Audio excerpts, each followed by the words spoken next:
dia. Hoje é quinta-feira, 5 de março, está no ar o Band Entrevista. Bom dia, Rodrigo Loureiro. Bom dia, Roberto Medeiros. Bom dia você que nos assiste aqui todos os dias através da audiência da Band Nordeste.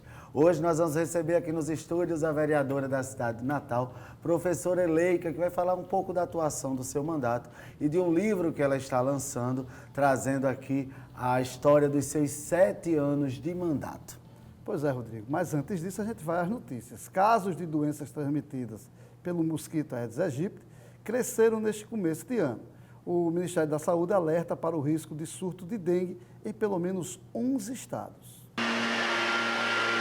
No subúrbio de Salvador, mais de 80 pessoas de um mesmo bairro estão com suspeita de dengue, zika ou chikungunya. Eu fiquei sem andar na cama prostrada, até para me mexer, eu tinha contratura muscular nas costelas. O Ministério da Saúde informou que há possibilidade de surto de dengue ainda nesse mês nos estados do Nordeste, no Espírito Santo e Rio de Janeiro.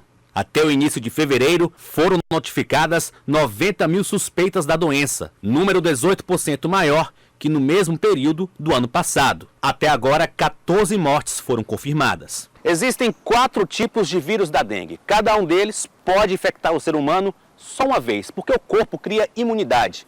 O Ministério da Saúde acredita que, nesse momento, o tipo 2 seja o responsável pelo aumento de casos, porque ele ficou sem circular por 10 anos e agora vem encontrando populações suscetíveis à doença. Pessoas que já tiveram dengue, com uma nova infecção, podem desenvolver sintomas muito mais graves, levando indivíduos à morte. Na guerra contra o mosquito Aedes aegypti, a falta de colaboração é o grande inimigo. É um trabalho que às vezes é dificultado pela própria população, que não nos deixa entrar nas residências. Nós sabemos que 80% dos focos está dentro dos domicílios. Foi observada aqui uma garrafa que estava deitada, tá vendo?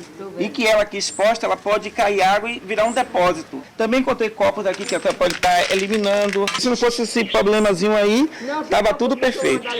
Vai mandar limpar? Vou. Todo dia eu rezo, meu Jesus, tira essas doenças daqui, que elas no portão não entram, com fé em Jesus, elas ficam por lá.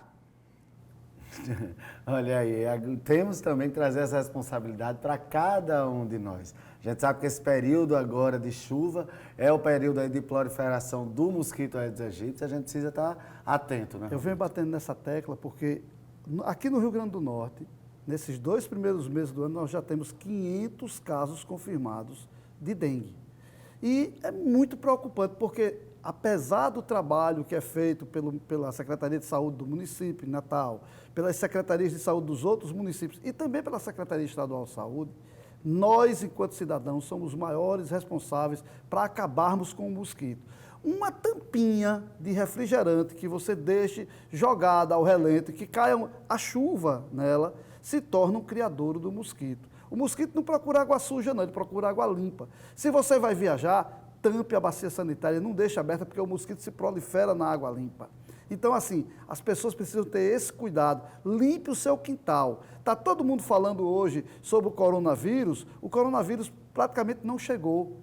Agora, a dengue chegou e está matando. Então, assim, nós temos responsabilidade de cuidarmos para que não se prolifere o mosquito da dengue aqui no nosso estado. Exatamente. Olha, o nosso PIB, o Produto Interno Bruto Brasileiro, cresceu aí 1,1% em 2019. Esse foi o desempenho mais fraco em 3 anos, com o resultado afetado principalmente pela perda de ritmo do consumo das famílias e dos investimentos privados. Já o PIB per capita, ou seja, por habitante, teve alta de apenas 0,3% no ano passado. Apesar de mais um ano de crescimento decepcionante, o resultado veio depois, dentro do esperado, pelo mercado que, após resultados fracos da atividade econômica em novembro e dezembro, passou a projetar mais um ano de taxa bem próximo de 1%. A expectativa era maior, né? Ainda teve aí realmente um número muito baixo de crescimento. O problema todinho é que, assim, a retomada da economia, só se fala na retomada da economia, tem diminuído o desemprego? Tem, mas a gente precisa ver o país voltar a crescer. E, infelizmente, isso é uma situação que a gente vem há muito tempo engolindo, e pelo jeito parece que quando a gente começa a imaginar que as coisas vão se acomodar, aí vem uma crise mundial com essa história do coronavírus, que cria mais uma expectativa negativa em relação ao crescimento econômico do país. O governo do estado informou que a série de medidas para corte de despesas, controle e fiscalização de gestão e aumento de receitas elevaram o Rio Grande do Norte ao segundo estado do Nordeste com menor endividamento junto à União. Esse resultado, o Rio Grande do Norte fica aí atrás apenas do nosso estado aqui vizinho, a Paraíba. Em um ano, a dívida foi reduzida pouco mais de 14%, e com essa redução, o estado do Potiguar passou de 10º para o 8º lugar na lista de estados menos endividados do país. Os dados são de acordo com relatórios estaduais e da Secretaria do Tesouro Nacional, STN.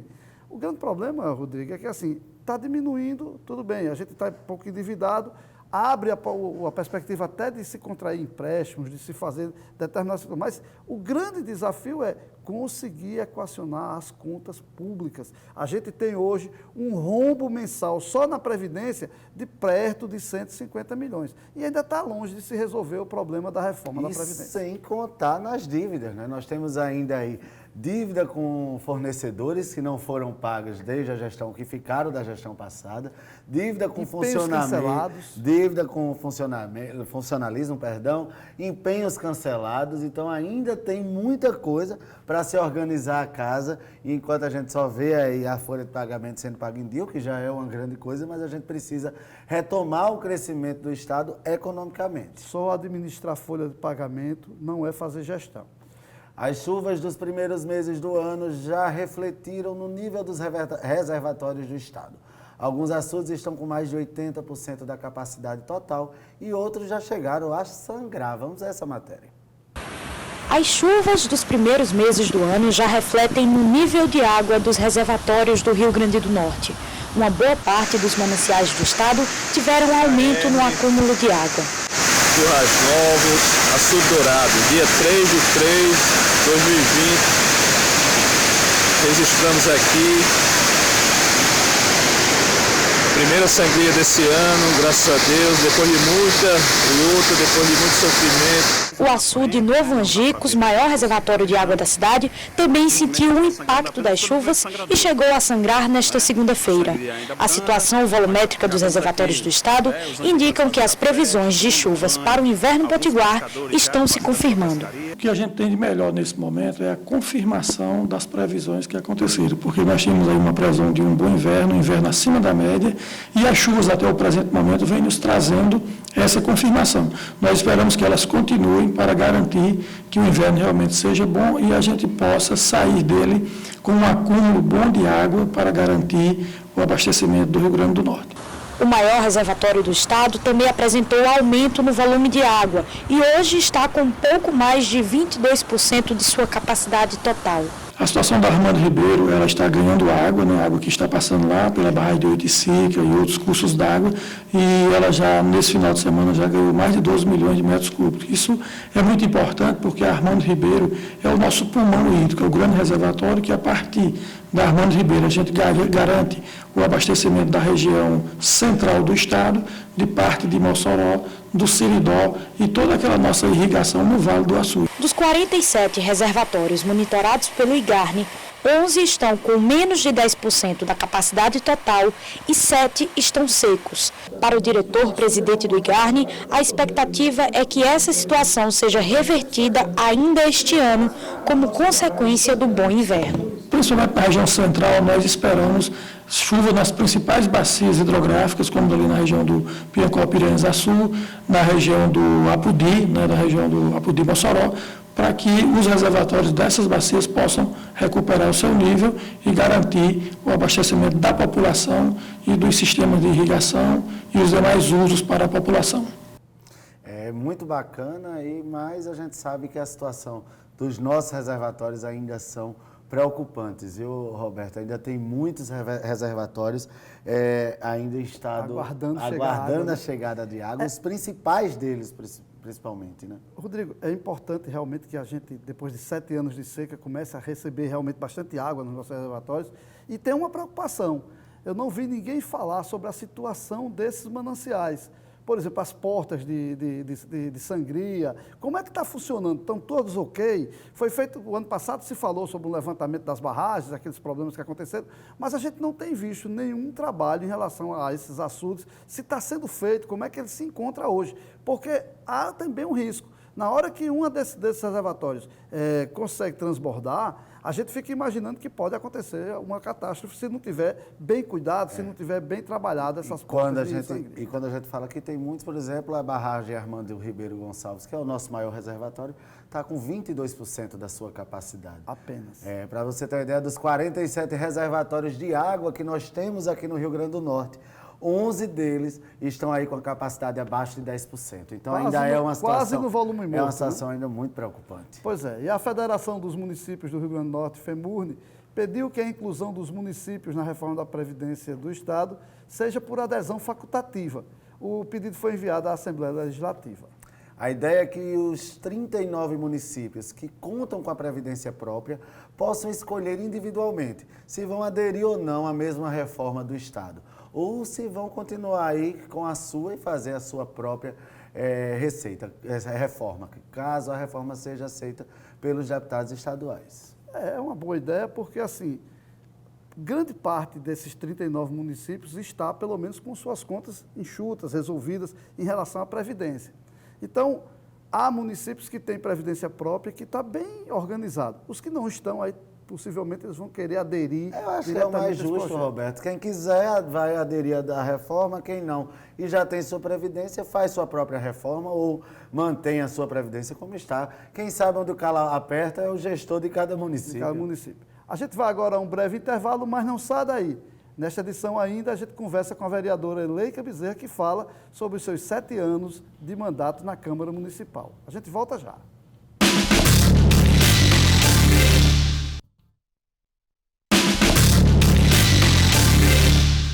De volta com o nosso Banda Entrevista. E aí, Rodrigo? Olha, vamos ver agora uma matéria muito interessante que vai mostrar como atos simples de higiene pode aí contribuir para a prevenção dessas doenças respiratórias que a gente tem falando tanto, não só o coronavírus, mas também as influenzas todas, para que a gente possa aí ter uma prevenção. Vamos ver essa matéria.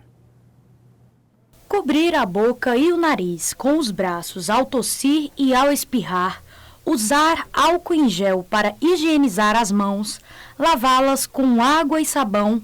Todas essas práticas fazem parte da chamada etiqueta respiratória.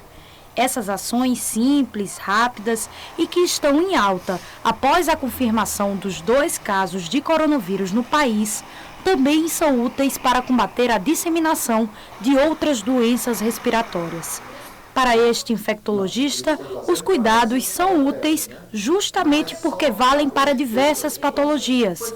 Mas ele reforça que não há motivo para pânico e corre atrás de produtos como álcool e máscaras.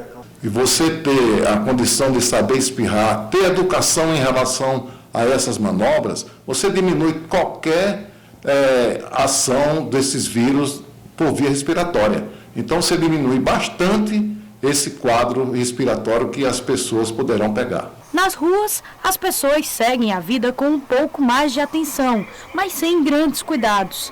Algumas instituições, como as escolas, trabalham o tema de forma educativa.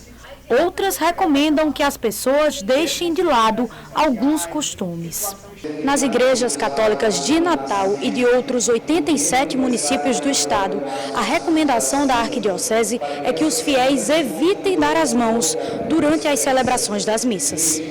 A questão dos cumprimentos quando se chega à igreja, o fato de se rezar o Pai Nosso de mãos dadas naquelas comunidades que têm esse hábito, o abraço da paz e, sobretudo, a distribuição da comunhão. Ao invés de diretamente na boca, na palma da mão, cada fiel levando a hóstia até a sua boca. Essas são as orientações naquilo que nos compete. Em todo o Rio Grande do Norte, 13 casos foram notificados. 4 foram excluídos, 5 descartados e outros 4 suspeitos continuam em investigação. Não há caso confirmado de coronavírus no estado do Rio Grande do Norte. A gente já falou aqui muito sobre essas formas de prevenir que são importantes não só para o coronavírus, como você vê na matéria, para uma simples gripe, para todas as influências, e são gestos simples de higiene habitual que a gente deve ter no dia a dia. Pois é, e aí só basta ter esses cuidados. Você não espirrar em ninguém, você sempre colocar a mão, você sempre lavar as mãos, e aí, diz que seguro morreu de velho, a vitamina C também não faz mal a ninguém. Professores do Rio Grande do Norte se reuniram para discutir a proposta do governo do estado para a implantação do ajuste anual da categoria. Na proposta do governo, a implantação do reajuste de 12,84% seria implantado em 3 parcelas de 4,11% cada uma. De acordo com o Sindicato dos Trabalhadores em Educação Pública do Rio Grande do Norte, está sendo questionado os pontos de distância entre os meses de pagamento e a extensão do pagamento retroativo dos meses de janeiro e junho. Os trabalhadores em educação do Rio Grande do Norte podem deflagrar greve ainda hoje. Rodrigo, tem um negócio muito interessante nessa história. Você já multiplicou 4,11 vezes 3, dá 12,33. Mesmo que alguém diga que é um sobre o outro, o reajuste é de 12,84. Ainda falta um pouquinho aí. Faltando um pouco, teoricamente falta um pouquinho. Alguém vai dizer, não, mas é porque é o outro 4,11, é sobre já os 4,11 que já existem. Pode ser até que dê. Essa matemática pode até dar Mas os 2,84. o que é mais grave é porque ele quer pagar o retroativo em 24 meses. 24 meses. E o aí pior não é isso. O pior é que os outros estados da região estão dando os 12,84 de uma vez. De uma vez. Então, assim, a gente torce que se chegue a um denominador comum, até porque o mais prejudicado nessa história ainda é o estudante. E a gente quer que o estudante tenha aula. A gente torce que ele tenha aula, não só que ele esteja na sala de aula, mas que ele aprenda, que ele tenha aula de verdade. E a gente quer que o professor se sinta estimulado para dar aula. Agora, fica difícil, realmente, esse tipo de negociação que o Estado está tentando. A gente sabe também que a situação do Estado não é fácil, mas precisa encontrar a solução. Exatamente. Olha, o processo de automação chegou com força em muitas áreas, como a indústria, o varejo e o setor de serviços também. Nos próximos anos, a internet 5G e a realidade virtual vão transformar várias profissões e também criar outros. É assunto da reportagem especial de hoje. Vamos ver. A criatividade vai ser essencial para o trabalhador no futuro. A mudança não virá apenas com robôs, mas também com programas de computador, inteligência artificial e realidade virtual, por exemplo. Imagine como será o dia a dia em uma central de emergência lá em 2040. Ele é uma câmera 3D em alta definição que está num poste em frente ao prédio onde está ocorrendo o incêndio. Os óculos de realidade virtual se conectam com câmeras espalhadas pela cidade. O monitor que vocês veem na tela aparece nos meus olhos. Ocupo aqui uma função que ainda não existe. Quem estiver nesse emprego terá, com o controle na mão, a possibilidade de acompanhar e direcionar o trabalho da polícia, defesa civil e bombeiros durante as ocorrências, como esse incêndio fictício.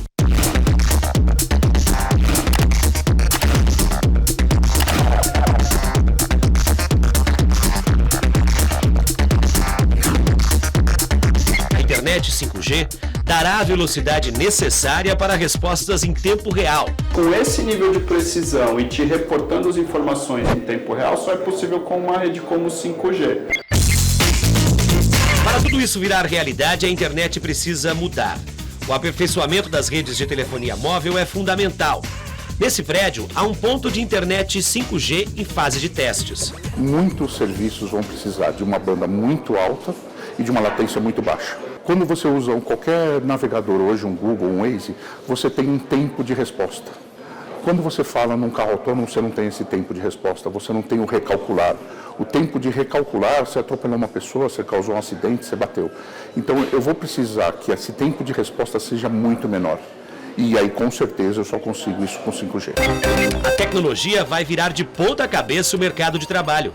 As regiões mais ricas do país serão as mais afetadas pela automação do emprego, de acordo com o Laboratório do Futuro da Universidade Federal do Rio de Janeiro. Nas regiões Sul, Sudeste e Centro-Oeste, os setores de indústria e serviços são mais desenvolvidos e 70% das vagas nesses locais terão alta probabilidade de sofrer impacto da tecnologia. Os estados do Norte e Nordeste vão sentir menos, já que têm economias mais dependentes de atividades pouco ameaçadas pela automação, como turismo, agricultura de subsistência e extração mineral e vegetal. Entre os setores mais afetados está o varejo.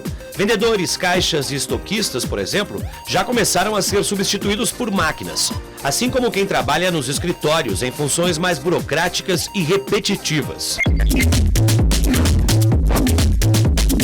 Em 1999, o Jornal da Band fez uma série de reportagens sobre as profissões do futuro. Eram tempos de internet de escada, mas a janela aberta pela tecnologia já revelava um horizonte de oportunidades e mudanças no mercado de trabalho. Previsões de 21 anos atrás se concretizaram. As áreas que mais vão crescer são as áreas de serviço de maneira geral. A área de educação deve crescer violentamente. A área de tecnologia propriamente dita. A área de telecomunicações no Brasil, com essa privatização, deve abrir perspectivas imensas, já está abrindo. O trabalhador brasileiro está consciente desses impactos. Um estudo do Boston Consulting Group, que entrevistou 366 mil pessoas em 197 países, mostrou que por aqui, mais de 75% dos empregados acreditam que terão as profissões muito afetadas no futuro com o processo de automação. Por outro lado, novas carreiras surgirão. Na medicina, por exemplo, teremos um consultor de genoma, que poderá extrair informações genéticas de bebês para ajudar a prevenir doenças e até editar o embrião. Modificar a estética de acordo com os desejos dos pais. Hoje você consegue nos Estados Unidos, uma mãe solteira que quer ter o seu filho, ela vai escolher as características que ela quer do filho dela com base, seja na tecnologia, seja nos doadores. Na área de consultoria não faltarão oportunidades, como o assessor de longevidade. Esse profissional vai ajudar a programar nossas atividades para vivermos melhor quando formos idosos. Com mais qualidade de vida, acumular carreiras será cada vez mais natural. É o que a Marina e o Eduardo experimentam agora. Ela é fisioterapeuta e ele publicitário. Mas hoje os dois têm a mesma profissão. Empreendedora, empresária. Mesma coisa. Empreendedor. Os novos empresários se uniram e montaram uma empresa de cosméticos. Um dia estalei os dedos e falei, cara, vamos lá nosso próprio produto, montar com essa marca. De início a ideia era estar dividido mesmo. De início era ela cuidar sempre de produtos, eu cuidar da parte de marketing, contabilidade, administração. Essa era a minha área, mas chegou um momento que a gente começou a fazer tudo ao mesmo tempo. É porque assim, nós estamos conhecendo esse novo mercado. Com o volume de informações cada vez maior e a vida corrida, os especialistas em carreira garantem que também surgirá no mercado o programador de entretenimento pessoal. Ele vai direcionar opções de lazer, gastronomia e cultura, tudo personalizado de acordo com o perfil do cliente. E quem vai cuidar do nosso lixo? Na área da sustentabilidade, teremos os especialistas em gestão de resíduos. Para se enquadrar em qualquer uma dessas funções, quem vai se dar bem serão os hackers. Calma, não estamos falando de invasores. Muito pelo contrário, quem entende de tecnologia vai ter espaço, especialmente para atuar em segurança digital. Leandro é professor dessa escola que forma por ano cerca de 100 profissionais na área. A segurança digital deve crescer ainda mais no futuro, para evitar vazamentos de dados na internet. Em sala de aula, o mapa mostra em tempo real a quantidade de ataques cibernéticos pelo mundo. Há uma estimativa de até 2022 de 3 milhões de oportunidades globais. A média desse profissional dentro do mercado varia hoje no Brasil entre 10 a 20 mil reais, dependendo da especialização do profissional. No próximo semestre, Leandro quer criar novos cursos para expandir o mercado. Eu vi profissões nascerem e profissões morrerem na área de tecnologia e nunca tivemos uma avalanche tecnológica disruptiva como a gente está vendo nesse momento. No próximo episódio, vamos mostrar a automação na área da saúde. Médicos e enfermeiros dividindo espaço com engenheiros e especialistas em tecnologia da informação.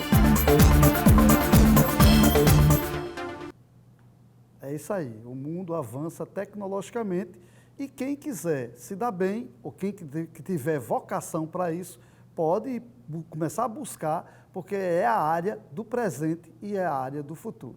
A gente vai agora a um breve intervalo, mas não sai daí. No próximo bloco a gente conversa com a vereadora Eleika Bezerra, que traz um livro aqui contando seus 7 anos de mandato na Câmara Municipal de Natal. São só 2 minutinhos, a gente volta já.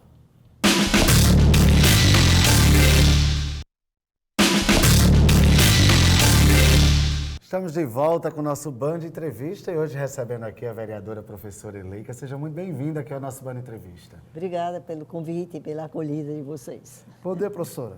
Professora, a senhora está aí com um papel na mão que diz que toda criança tem direito à creche. Esse ano eu vi que a prefeitura fez sorteio de vagas. Como é esse negócio?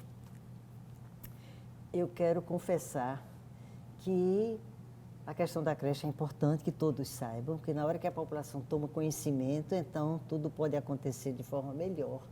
E eu quero até aproveitar a oportunidade, e nessa ocasião, para dizer que o sistema educacional brasileiro, a gente pode comparar com uma casa.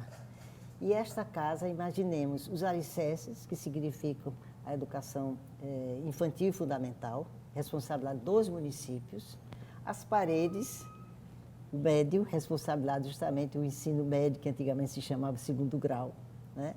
Responsabilidade dos estados, e a cobertura da casa, responsabilidade da União, que é o ensino superior.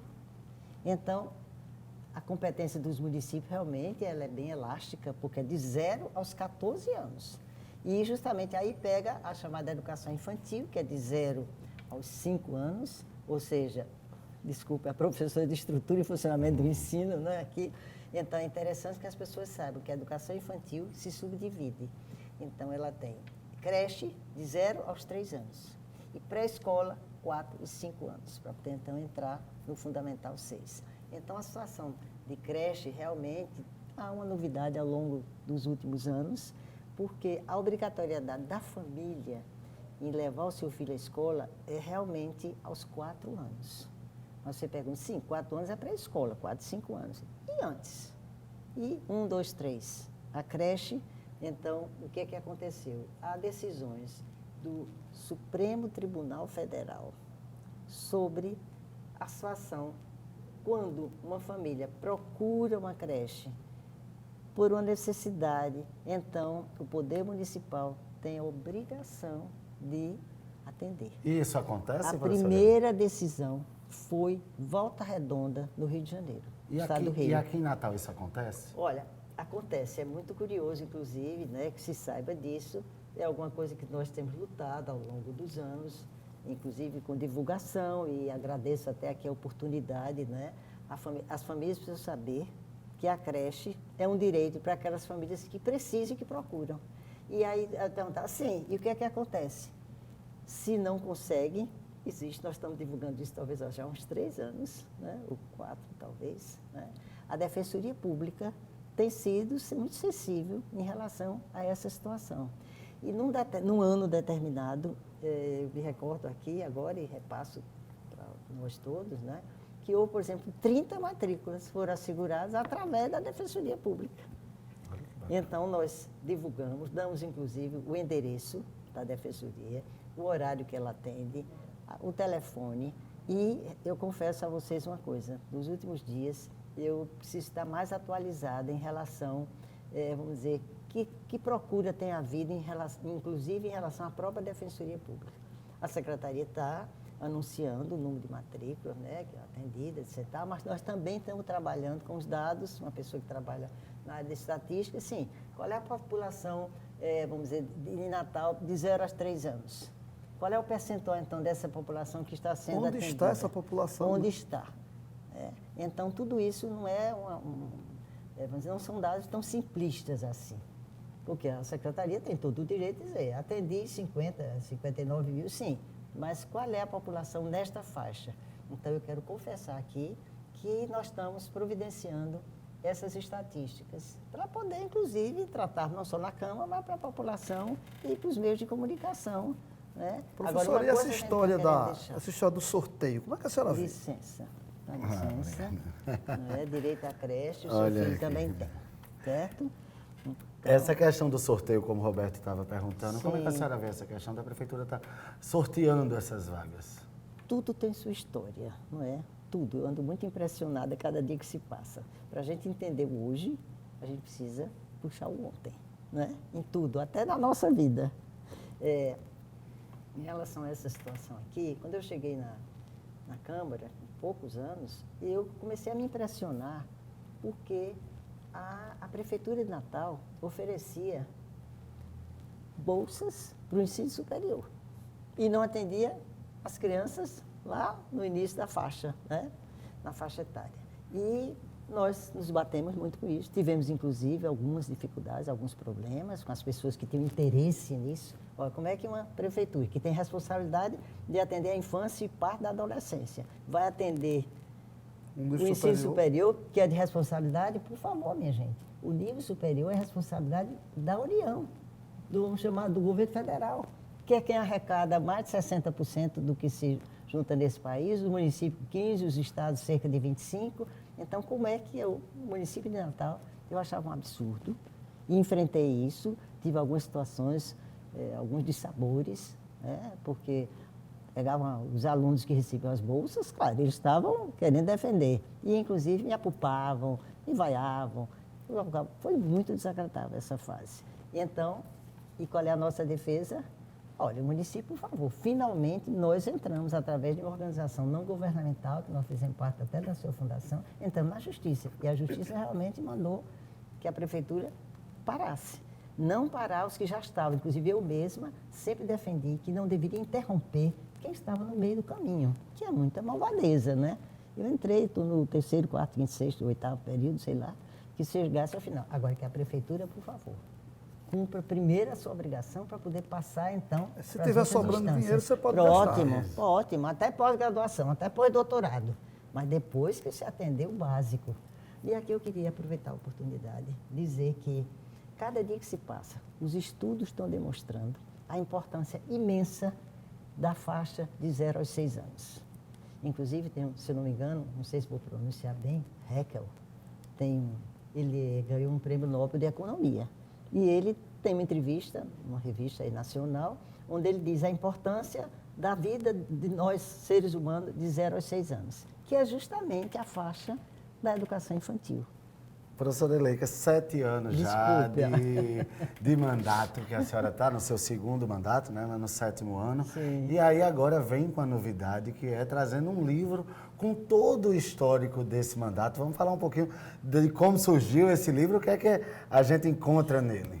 Eu quero dizer, primeiro, foi uma agradável surpresa, porque eu não sabia que isso estava sendo confeccionado. Foi o nosso gabinete, coordenado pela nossa chefe de gabinete, a professora Tássia, que ela é muito organizada e que, ao longo desses 7 anos, ela reuniu todas essas informações. Eu, inclusive, vou deixar esse livro com vocês aqui, de presente. Ótimo. Né?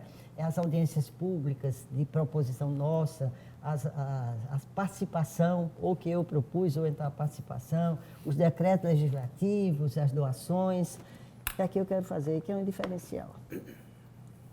Nós já doamos mais de 900 mil reais. É isso que a vereadora eleita, desde o seu primeiro mandato, que ela abre mão do seu salário para atender aí entidades carentes. Quantas entidades a senhora já conseguiu chegar e qual o valor estimado que já foi doado? Olha, isso varia e eu acho que é muito interessante porque eu encontro algumas indagações perguntando assim, essa vereadora é muito rica, entendeu?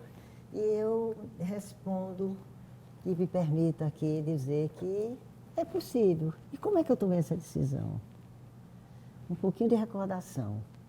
Hoje eu sou viúva, tenho 4 filhos, todos estudaram na Universidade Pública, nossa UFRN, eu sou passo a passo aposentada de lá. E desses 4 filhos, 3 fizeram concurso e fazem parte do setor jurídico, que é o setor privilegiado desse país nos dias de hoje, né? Então, eu digo, daí um dia conversando em casa, num domingo, num almoço de família mesmo e tal, eu digo, mas isso é um privilégio. O que é que eu posso dar de volta? Porque isso tem um custo. Quantas pessoas trabalham para manter uma universidade? Não é de graça. O que é que eu posso fazer para devolver isso? Eu disse, eu não sei pintar, não sei cantar, não sei tocar, não sei dançar, sei dirigir carro. Dirigir carro, sei. Bem razoável. Mas é a educação que eu vivo. Eu dei os primeiros passos aos 17 anos, começando ensinando em casa. E depois prossegui. Escola normal, ETFER, tal, universidade, tal. O que é que eu posso fazer? Alguma coisa na área da educação. Mas como? Eu digo, talvez possa ser vereadora para lutar pela educação. E, inclusive, eu quero fazer isso como trabalho voluntário. Esse valor que eu receber vai ser doado, sobretudo, para os idosos e para as crianças. E isso, fiz uns compromissos em cartório, está registrado lá em cartório, e é isso que eu faço. E, inclusive, nós temos até um controle nosso interno, cada instituição, cada organização dessa que recebe, nós temos um comprovante, não é mais nada por questão de imposto, etc. Até porque nós já descontamos, né, tudo que é descontado de previdência, etc. e tal. Né? E é isso que fazemos. Eu digo, é possível? É possível. Professora, essas instituições, normalmente elas têm aplicado esse recurso em quê? Olha, essas instituições, veja só, primeiro nós acreditamos que sejam instituições sérias. Só quero dar um exemplo. Por exemplo, instituições de idosos. Praticamente trabalhamos com 6 instituições. Teve uma que nós não estávamos mais confiando. O que é que fizemos? Encerramos. Não fizemos mais. Entendeu? Outras o quê? Trabalhamos, por exemplo, um dos projetos que eu achei bem interessante por aqui é a situação. Por exemplo, nós ajudamos a manter o coral da APAI. Nós assumimos o pagamento do regente, da pessoa. Então, você entendeu? Esse salário a senhora não direciona total para uma só. A senhora às vezes tem compromissos até mensais, como é o caso desse. Diversificado. A ONCO, né, que é a parte por exemplo, crianças com câncer, né? A GAC, nós ajudamos. Tem, por exemplo, tem uma pré-escola já hoje, que eu recebi lá, em Ponta Negra dos espíritas. Para mim não importa que seja católica, evangélica, espírita, não importa. Os irmãos de caminho. Tá? Irmãos de caminho. Olha, lá. obrigada. Irmãos do caminho. Um trabalho muito bom. Muito bom. Que fazem lá, não é? Então, não fazemos diferença de que seja religião X, Y, Z. O trabalho que está sendo desenvolvido lá é mais importante do que qualquer coisa. Né? Entendi. Então, eu vou deixar isso aqui com vocês. E aí, quem está aqui nos assistindo e que quer saber mais do trabalho da professora Eleika, que quer se aprofundar nesse livro, como é que adquire, como é que pode pegar esse livro? www.professoraeleika.com.br.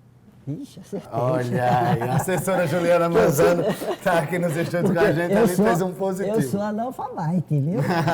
Já ouviu falar nesse nome? Já. Eu me considero, aos 77 anos, realmente tem Professora Eleika, 77 anos, segundo mandato, a gente está num período eleitoral.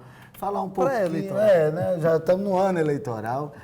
A professora Eleika vai tentar ir à reeleição à Câmara Municipal de Natal? Eu pretendo, sim. Pretendo. Estou ainda analisando esse novo contexto, né?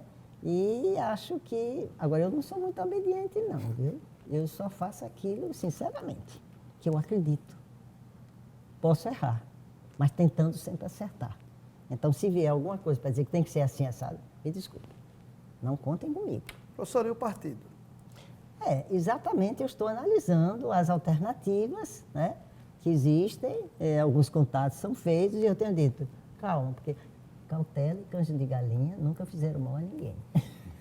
Professora Eleika, queria agradecer muito a sua participação aqui, trazendo esses assuntos maravilhosos, esse livro enriquecedor. A senhora realmente é uma parlamentar que orgulha os natalenses naquela casa pela pontualidade, pelos gestos e pela a forma como conduz o seu mandato. Então, quero dizer que aqui as portas da Band e do Band Entrevista estão sempre à disposição para a gente aqui divulgar as atuações do seu mandato. Muito obrigada. Eu quero entregar a vocês aqui, se sintam-se muito à vontade em fazer as críticas. Esse aqui foi o primeiro, tem até aqui umas anotações, entendeu?